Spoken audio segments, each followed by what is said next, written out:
খিচুড়ি মানেই তো সবাই জানে নিরামিষ, কিন্তু মাছের মাথা দেওয়া খিচুড়ি শুনে চমকে গেলেন নাকি? হ্যাঁ বন্ধুরা, রান্নাবান্না নিয়ে আমি সারাদিন রিসার্চ করি। শ্রদ্ধেয়া বেলাদির রান্নার সংকলন থেকে এই পুরনো দিনের রান্নাটা আমি সংগ্রহ করেছি। আর কি করছি সেটাই আপনাদের দেখাবো। এক বাটি গোবিন্দভোগ চাল, এক বাটি মুগ ডাল এবং দুটো জাম্বো সাইজের কাতলা মাছের মাথা নিয়েছি। মাথা দুটোকে নুন হলুদ ভালো করে মাখিয়ে নিয়েছি। এবার মুগ ডালটা কড়াইতে ফেলে খালি খোলায় হালকা হালকা করে একটু ভেজে নেব। দুটো স্টিম দিয়ে অর্ধেকটা মতো সিদ্ধ করে নিয়েছি। কড়াইতে সর্ষের তেল গরম করে নুন হলুদ মাখানো মাথাটা ভেজে নেব। বেশ কড়া করে ভাজতে হবে, হয়ে গেলে তুলে নেব।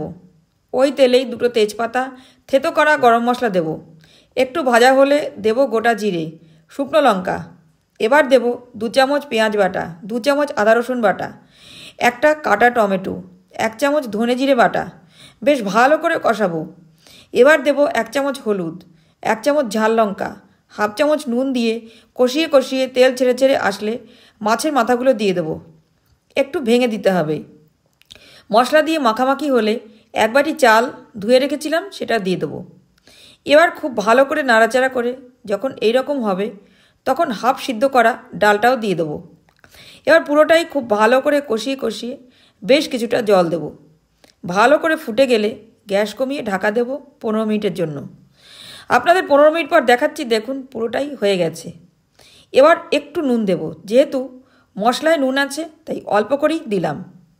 একটু চিনি দেব টেস্টটাকে ব্যালেন্স করার জন্য। আবারও ফুটিয়ে একটু ধনেপাতা দেব। ব্যাস, এবার প্লেটে তুলে নেব।